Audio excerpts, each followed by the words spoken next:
Que a paz do nosso Mestre Jesus possa se encontrar dentro de cada um de nós. Vamos nesse vídeo conhecer um novo relato do livro Umbral. Projeções mentais, testemunhos e resgate espiritual. Livro ditado pelo espírito Caibar Schutel e recebido através da mediunidade de Abel Glasser e Adriana Glasser. Estamos estudando o capítulo número 7, Relatos de habitantes do umbral cavernoso. E estamos no segundo item intitulado Os Assassinos. Vamos então conhecer o terceiro relato deste item. É o relato do espírito chamado Daniel.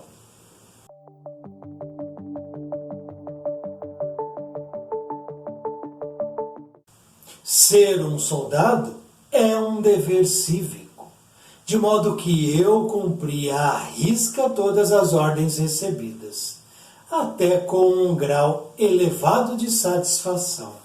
Ir à guerra não poderia representar um maior prazer. Por isso, atirar para matar meus oponentes configurava o momento crucial da minha existência. Quando estive no campo de batalha, fazia o possível para encontrar o inimigo, não somente para matá-lo, mas, sobretudo, para torturá-lo, colocando-o à minha disposição. Fui um militar exemplar em minha avaliação. Por vezes, a minha intensa busca pelos inimigos em campo assustava meus companheiros, que me diziam para ter cautela, pois estava vestindo uma roupagem rude e perversa, inspirada pela guerra. Não me atinava com isso, adorava a tal guerra. Satisfiz todos os meus instintos, desde os mais ocultos até os mais abertos. Cultuei a minha vida toda as armas de fogo. Caçava com os meus pais, amava ver o sangue jorrar dos animais abatidos. Assim que pude, alistei-me e pedi insistentemente para ir a campo. Eu mesmo criei um concurso para assinalar quem mais matava oponentes e consegui criar um grupo razoável de soldados, cujo objetivo era o mesmo que eu. Diziam-me que a luta armada vilipendiava o ser humano, tornando-o frio e desprovido de sentimentos, o que sempre considerei uma bobagem. Ria-me muito de quem temia as balas disparadas pelas minhas armas pesadas. Tolos eram os soldados que nutriam remorso ou culpa por abater o inimigo. Note-se o contrassenso, derrubar o inimigo. Era nossa obrigação. A diferença de muitos é que eu desempenhava minha tarefa com imenso prazer. Certa vez, ingressei na morada de uns locais onde estava servindo. A ordem era para preservar os civis. Ordem de quem? Nem me lembrei. Por isso, estuprei as mulheres, matei vagarosamente os homens, incluindo crianças. Eram inimigos, sejam civis ou militares, pois para mim nada disso importava. Os colegas de guarnição tentaram impedir-me quando atirei num deles, matando-o. Os outros se calaram com medo. Fiz o certo na minha trajetória como militar, servindo a pátria, abatendo os inimigos de forma cabal. Um dia levei um tiro vindo do nada. Os meus companheiros tentaram estancar o sangue, que espirrava de meus órgãos para fora do corpo. Em minutos, senti-me fraco e minha visão focava o céu azul, que se tornava pouco a pouco cinzento e depois escuro total. Senti-me conduzido a um lugar horrendo. Estava entregue e não conseguia reagir a nada.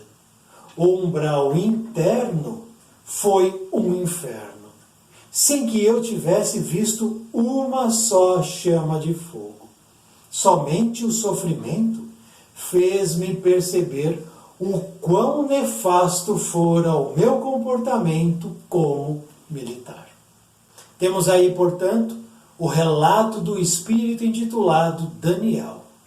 Vamos agora conhecer as anotações de Caibar Schutel sobre esse espírito.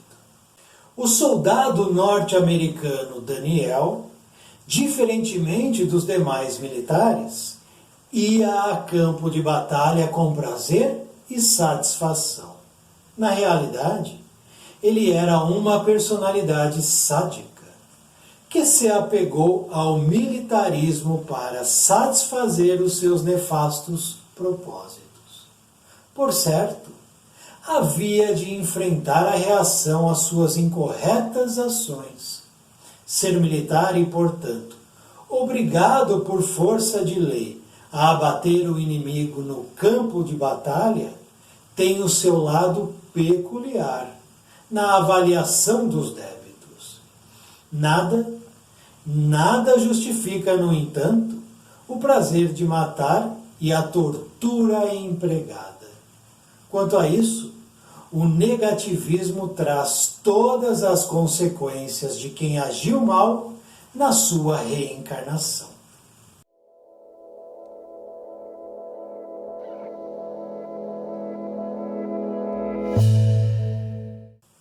Eis aí, portanto, o terceiro relato do item Os Assassinos. O relato do espírito de nome Daniel. Lembrando sempre que o que temos aqui é apenas um relato de uma reencarnação desse espírito, visto que ele já teve inúmeras outras reencarnações no passado e terá inúmeras outras reencarnações no futuro, porque assim é a caminhada de todo espírito. Eu também já tive N experiências no passado e terei muitas outras no futuro. E você também. Portanto, eu hoje sou resultado de tudo o que eu vivi no passado. Eu sou a consequência das escolhas que eu mesmo fiz lá atrás, nas minhas experiências pretéritas. Não há mágica, não há salto quântico, não há intervenção divina de Deus. Se eu escolho bem, o resultado é bom. Se eu escolho mal, o resultado é ruim.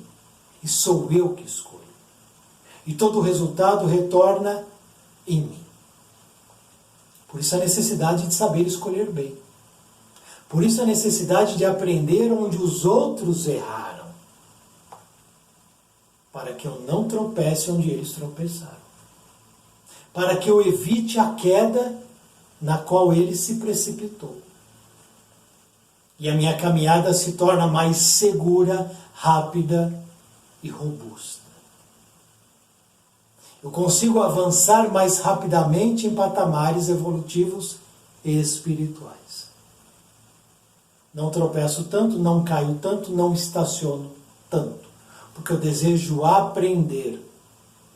Porque Daniel, ao colocar aqui a sua memória, sua história, está nos indicando um caminho a não ser percorrido.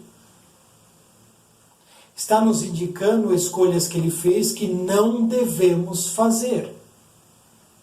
Porque se nós escolhermos o que ele escolheu, o resultado será o mesmo que ele teve. Isso chama pragmatismo. Não vou ter um outro resultado senão o mesmo que ele teve, que é umbral cavernoso, que é a dor, que é o sofrimento, que é o remorso, que é o arrependimento, que é a tristeza, e assim vai. Isso só aconteceu com ele porque ele quis, porque ele escolheu, porque ele desejou um caminho, e não foi o melhor caminho. Quando Daniel nos apresenta aqui sua memória, sua história, nesse momento aqui, ele é resultado de tudo que ele viveu no passado. E se ele trazia as tendências e inclinações que ele nos apresenta aqui em seu relato, é porque ele cultivou nas reencarnações passadas essas tendências, essas inclinações. Cultivou. Manteve viva e ativa dentro dele uma tendência para isso, uma inclinação para aquilo. O que é que eu estou cultivando dentro de mim? Porque se eu estou cultivando, eu estou mantendo vivo, aceso. E aí, isso é um problema meu, que eu vou ter que resolver se isso não for bom.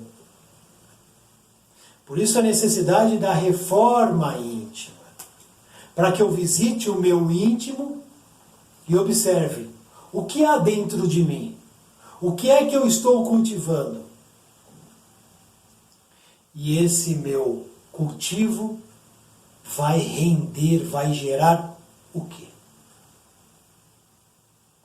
Eu não posso passar em vão, desapercebido, nessas questões íntimas de cultivo.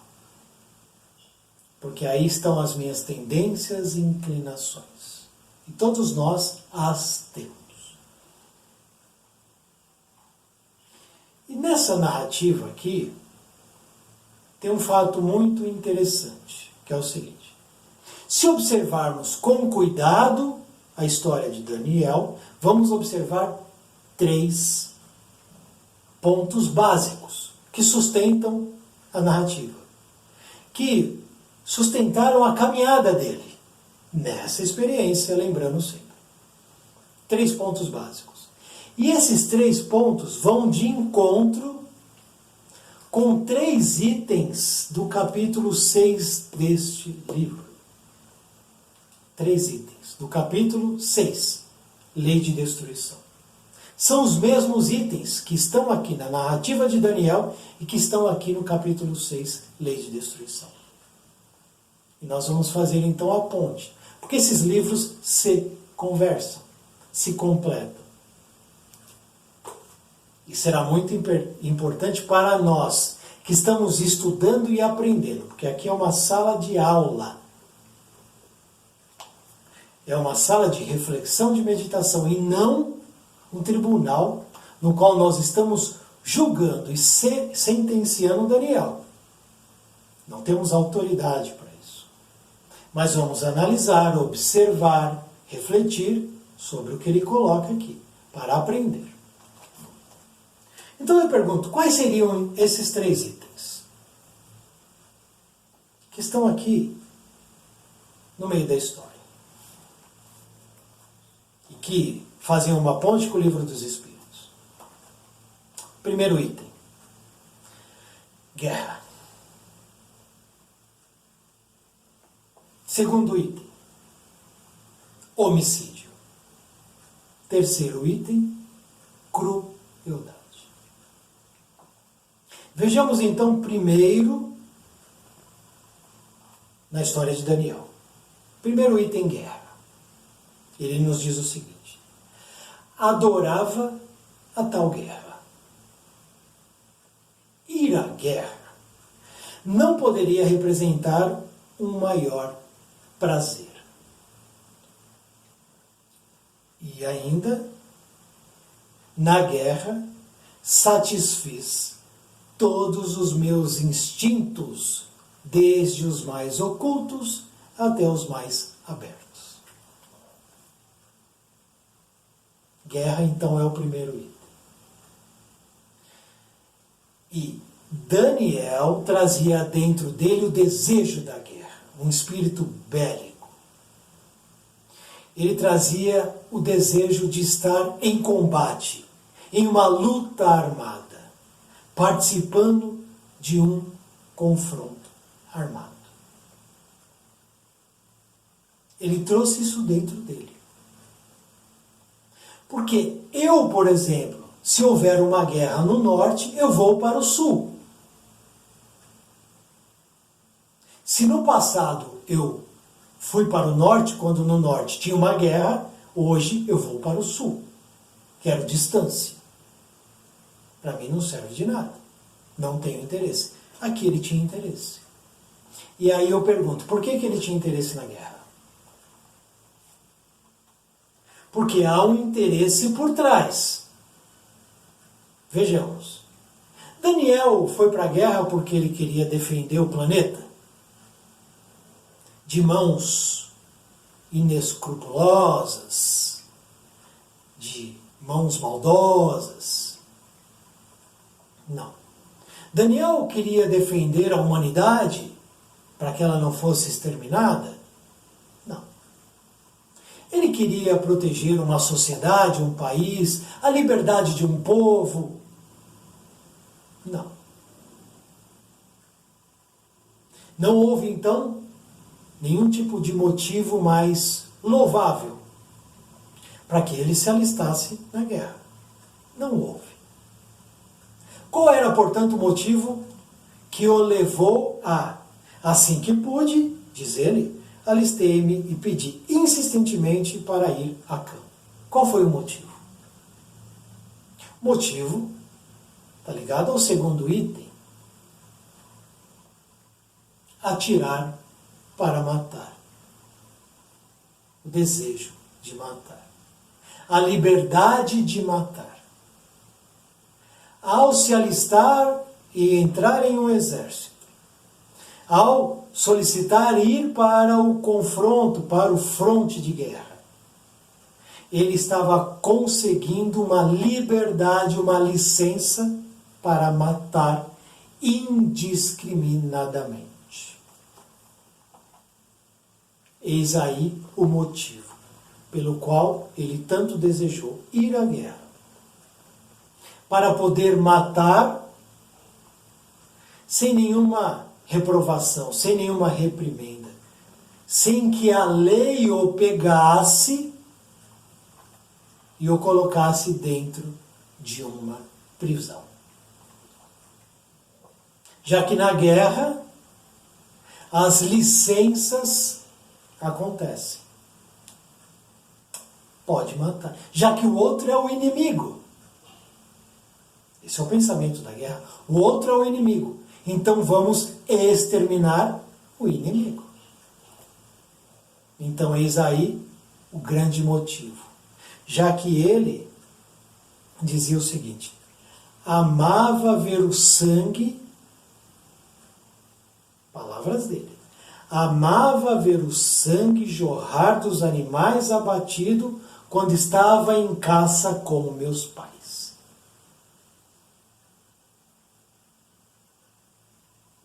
Isso é dele.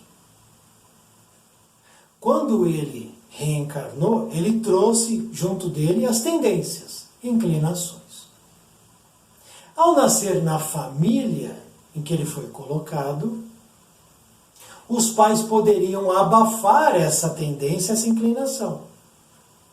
Poderiam cortar na raiz a erva daninha. Ou poderiam potencializar a tendência à inclinação.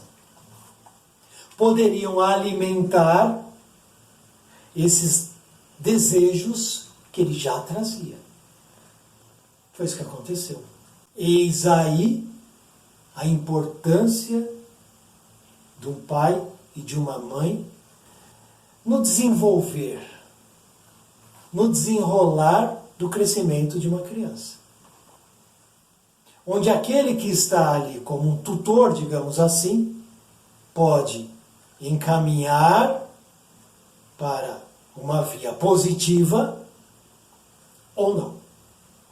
Pode indicar, pode auxiliar, pode alimentar uma tendência que no futuro ela vai desabrochar e aí ninguém segura mais. Aí ninguém segura mais. Então ele trazia o desejo de estar em guerra para poder matar. Um espírito, portanto, sádico, agressivo, violento, bélico, perigoso. E não podia ser diferente porque aqui são relatos de habitantes do umbral cavernoso, a região mais perigosa, agressiva e violenta do umbral neste planeta. Não há pior região do que o umbral interno ou cavernoso. Então, nenhuma surpresa nesse relato, que é um relato duro, triste, de um espírito sádico e nefasto. E não sou eu que falo, ele que fala. Meu comportamento nefasto, ele diz aqui no último parágrafo. E que apenas o sofrimento fez ele perceber o que ele fez.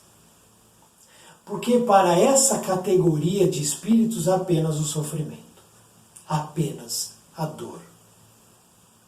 Eles não entendem outra linguagem, eles não aceitam outro caminho, eles não têm outro vocabulário, apenas o da dor e do sofrimento, para que eles possam de fato desejar a mudança. Tamanha a agressividade e a violência que há dentro deles. Porque o instinto fala muito alto. Ele diz: estuprei, matei crianças, matei colegas de farda, sem o menor pudor. Porque estes ou eram inimigos ou se colocaram na frente do objetivo dele, que era matar. Matar, matar e matar. O resto é perfumaria, é conversa para boi dormir. Quando ele diz, ser um soldado é um dever cívico, que eu cumpri à risca minhas ordens recebidas, isso tudo é falácia. Isso tudo é conversa para que ele possa justificar suas ações nefastas. Mas se você vai lá e começa a mexer dentro dele, você vai achar o objetivo, que era assassinar. Naturalmente que ele era patrocinado por uma legião de espíritos obsessores. Naturalmente. Ele agia sozinho? Não. Mas ele sempre foi livre para escolher. E se eu escolho me associar a espíritos dessa estirpe negativa, eu não posso dizer que eu sou inocente. Não há inocentes. Eu escolhi. Eu abri a porta para que esses entrassem em minha casa. Eu tenho a chave. Eu convido, eu desconvido. Eu abro, eu fecho. Eu comando minha vida. Então, subir ou descer, sou eu que dou a direção. Deu no que deu. Deu no que deu. Senti-me conduzido a um lugar horrendo, porque ele tomou um tiro, não viu nem de onde veio a bala.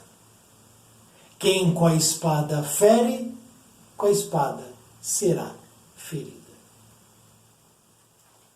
Cultuei a minha vida toda as armas de fogo. Esse era o sentido da vida dele. Uma vida bélica.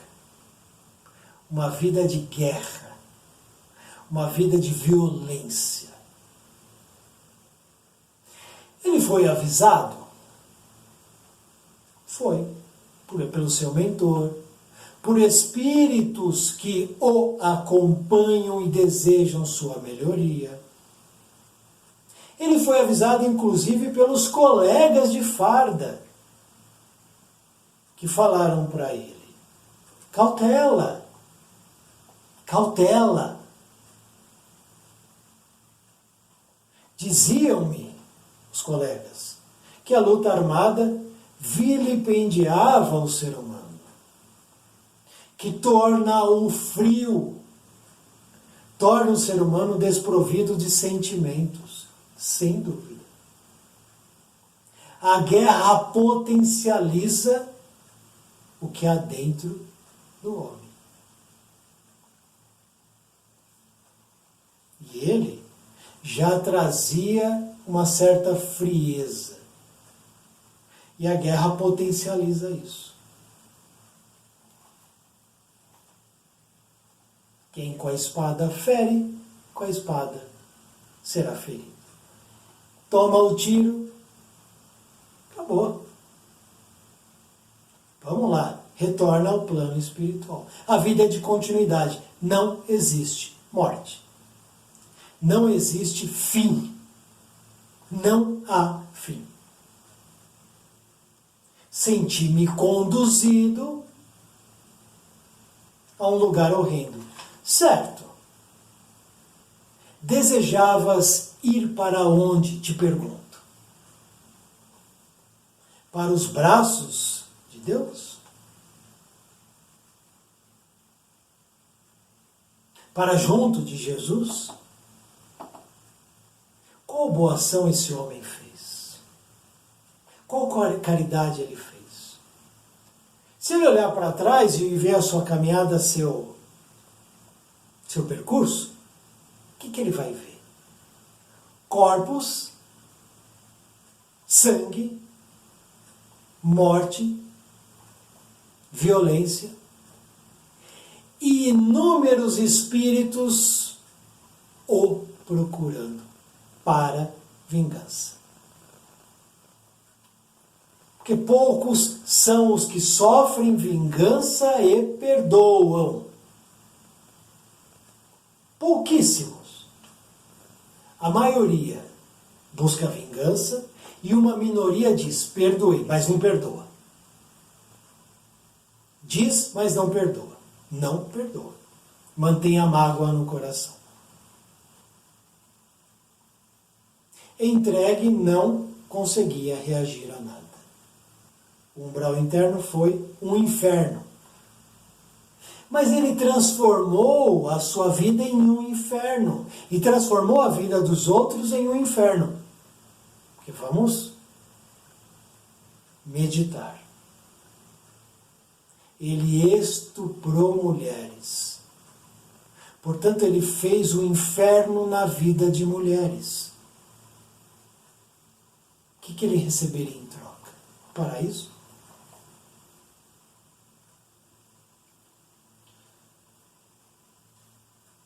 Kaibar Schutter nos diz: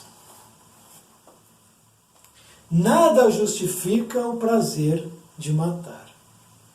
Nada justifica a tortura empregada. Não há justificativa. Para esses 3 itens básicos. Não há justificativa para a guerra. Não há justificativa para o homicídio. Não há justificativa para a crueldade. Não há. Por isso que nós vamos agora no livro dos Espíritos. Capítulo número 6. Lei de destruição. Nós temos algumas perguntas que vão responder as ações praticadas por Daniel e muitas dúvidas que nós todos temos. Vejamos. Questão 742. Item guerra. Qual é a causa que leva o homem à guerra? Interrogação. Porque eu já falei sobre guerra aqui no canal, tem um vídeo sobre guerra. Mas vamos aqui tratar desse tema, já que está relacionado ao livro. Qual a causa que leva o homem à guerra? Por que o homem vai à guerra? Resposta. Predominância da natureza animal sobre a natureza espiritual e satisfação das paixões. Matou a questão de Daniel. Satisfação da paixão era a justificativa para ir para a guerra, para matar. Paixão, matar e ver o sangue jorrar do outro. Esse é o nível do espírito. E ninguém é culpado, apenas ele, que estacionou nesse ponto evolutivo, onde a natureza animal de Daniel prevaleceu sobre a natureza espiritual de Daniel. Pergunta a você: a sua natureza animal prevalece sobre a sua natureza espiritual? E você busca ações para satisfazer suas paixões? Ou você está anulando suas paixões porque entende que elas lhe trazem malefícios? Interrogação. Eu preciso me perguntar sobre isso.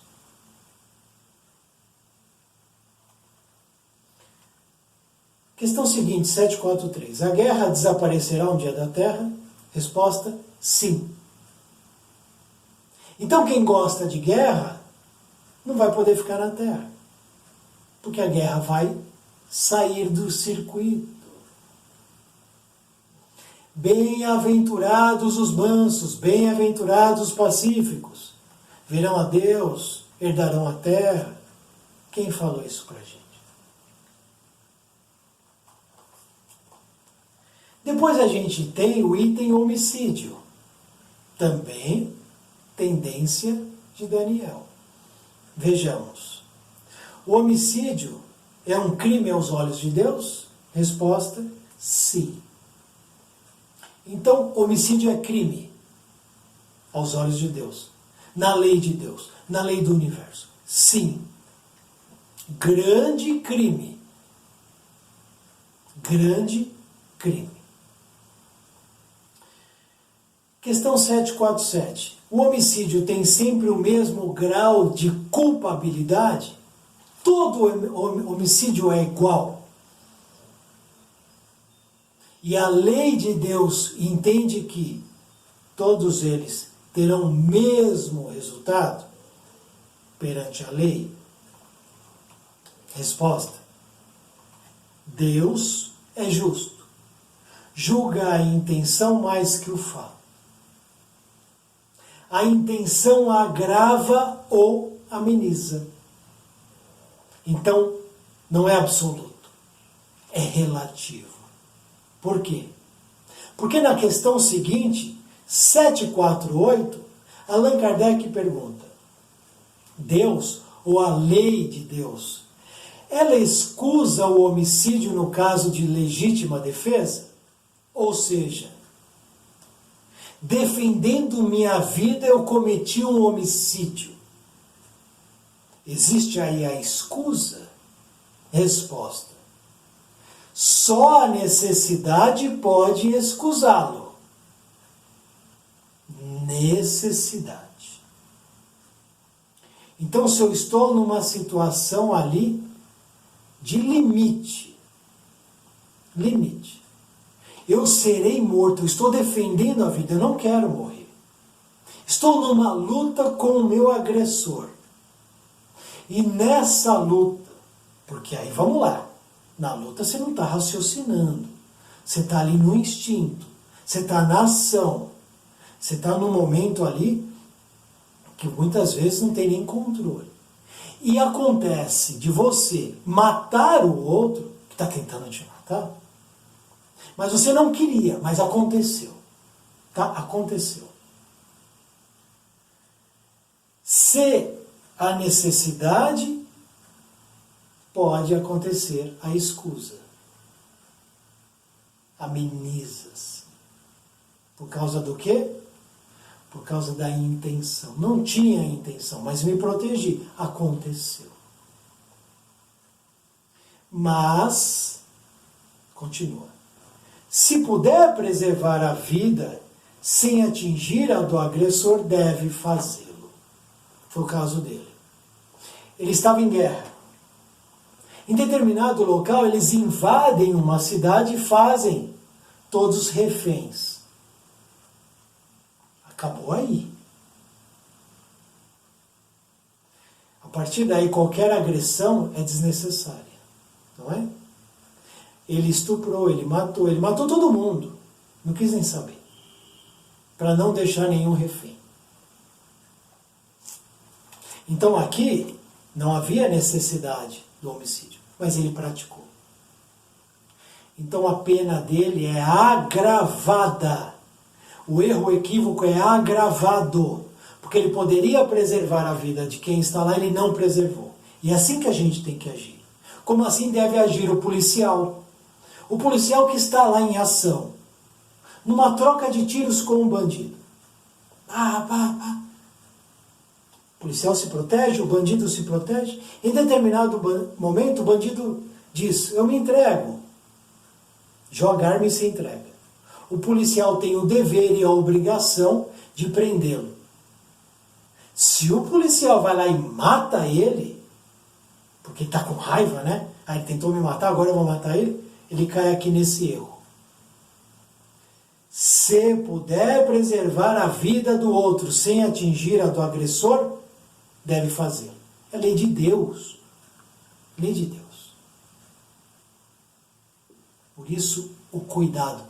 É uma linha tênue. Se eu aprendo isso, em um momento dramático, de limite, que eu estou sendo agredido, eu posso fugir, para não entrar em embate com o outro. Porque eu não quero que o outro morra. Eu não quero ter na minha ficha espiritual e na minha ficha material que eu tive, na minha caminhada, um homicídio ligado ao meu nome. Então existem atenuantes e agravantes. Devemos sempre preservar a vida em qualquer aspecto de qualquer pessoa. Por isso que a pena de morte não é permitida por Deus. Porque sim, existem indivíduos que devem ser retirados da sociedade. Não podem conviver em comunidade. São perigosos, são agressivos, são violentos. Sim, tira da sociedade, coloca num cárcere, mas não mata. Não mata. Nem que você deixe ele o resto da vida preso. Isso é uma outra discussão, mas não mate. Não temos o direito de matar, como não temos o direito de agredir. Não temos, ninguém tem. Por isso é importante essa questão 748. A legítima defesa é legítima, mas só no limite. Se eu posso preservar a vida do outro, eu devo protegê-la.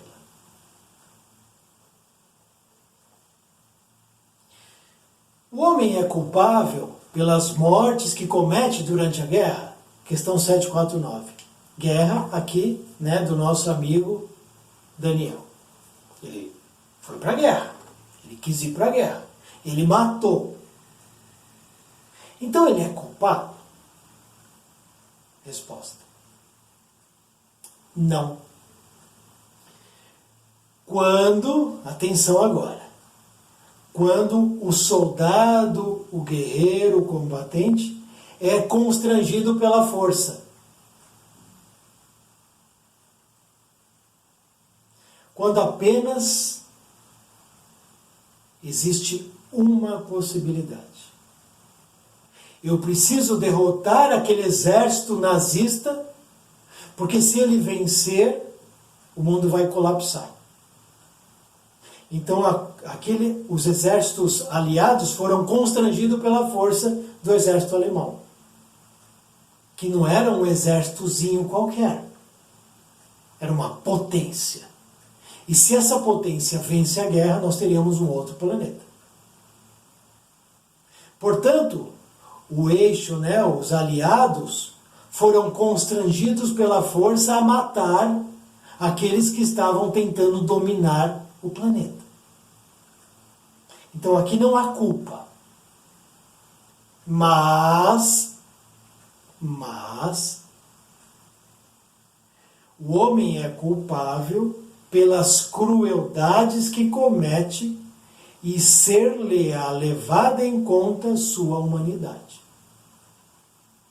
É o que aconteceu com Daniel. Ele fez reféns e foi cruel com os reféns. Não foi humano. Não é? Então aí ele perde todo o direito que ele tinha numa guerra, porque se ele está combatendo um grande perigo, ele não é culpável. Mas apenas se há necessidade. Se não há necessidade, ele passou do limite e a crueldade o visitou, ele é culpado. E o último item, crueldade. Lembrando, existem mais perguntas aqui, eu não estou fazendo todas, estou pegando apenas algumas para que a gente aqui vá abrindo a nossa mente. Crueldade. Questão 752, perdão. Pergunta: pode-se atribuir o sentimento de crueldade ao instinto de destruição? Pode-se atribuir o sentimento de crueldade ao instinto de destruição? Resposta: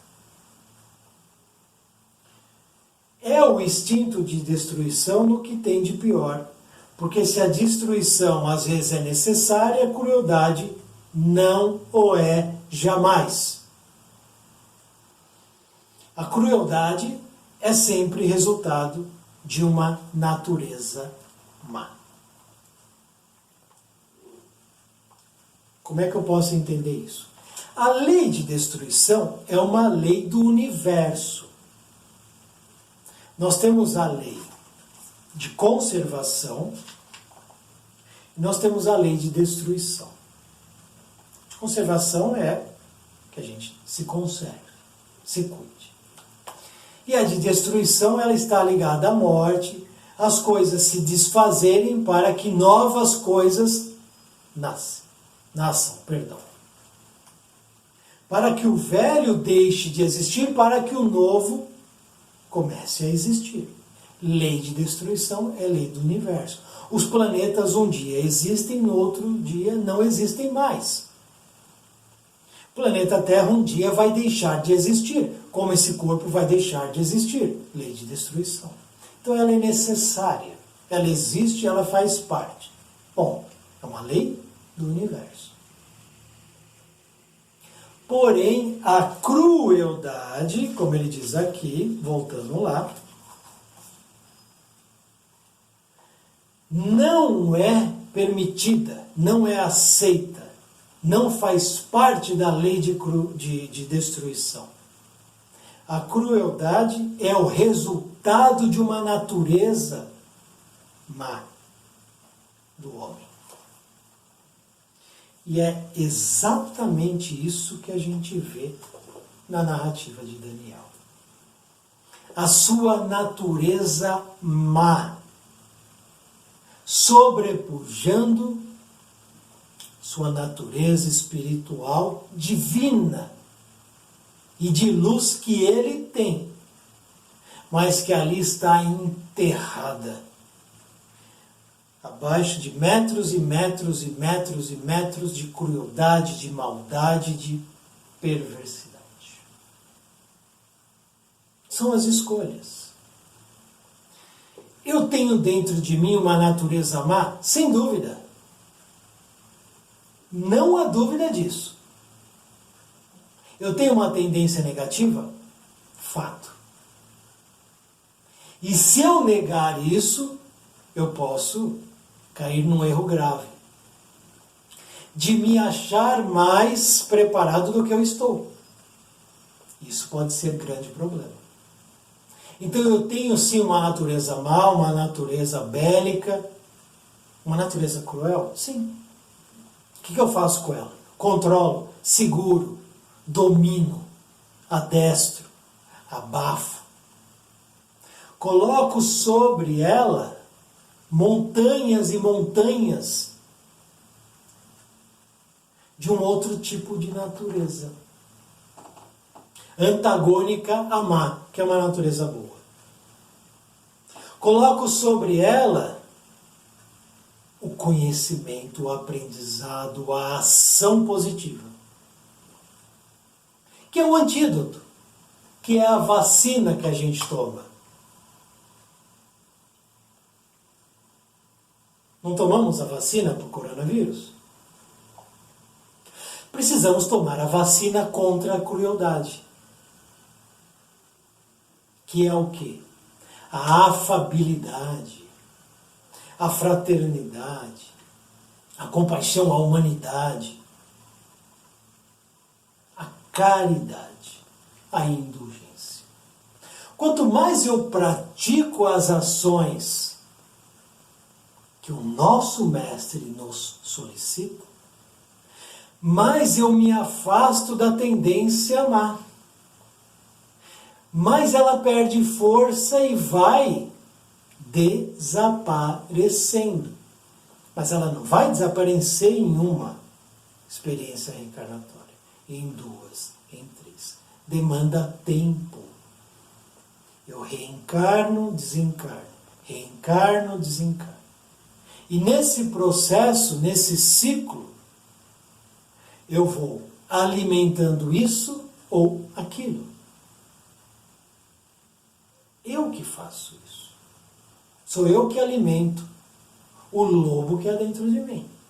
Se ele é bom, se ele não é bom, eu estou dando a direção.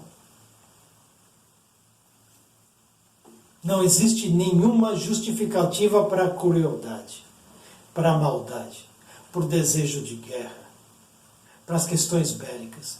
Não existe justificativa para amar armas, para desejar ter armas, para desejar praticar caça.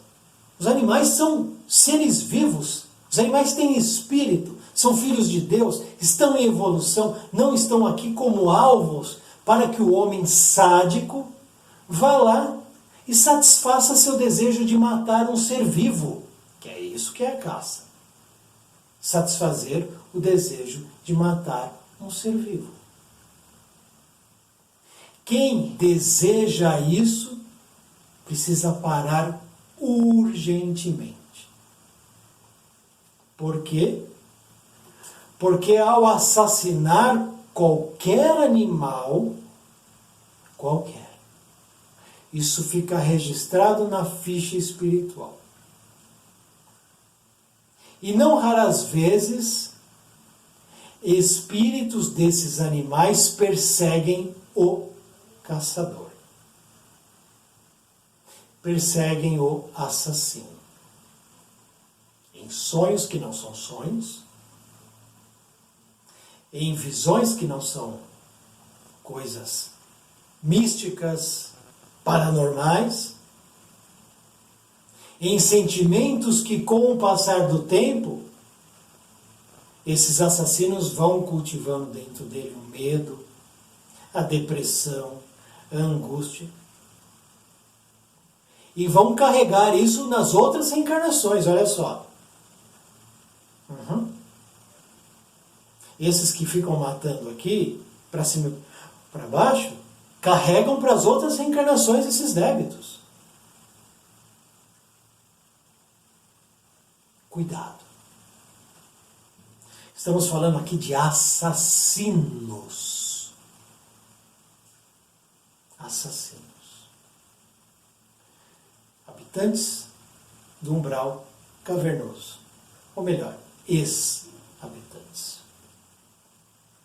No próximo vídeo vamos conhecer o quarto relato do espírito chamado Jofre. Relatos muito úteis para nós que já desejamos não errar tanto. Muito obrigado por assistir esse vídeo. Muita paz, muita luz. Salve o nosso Mestre Jesus.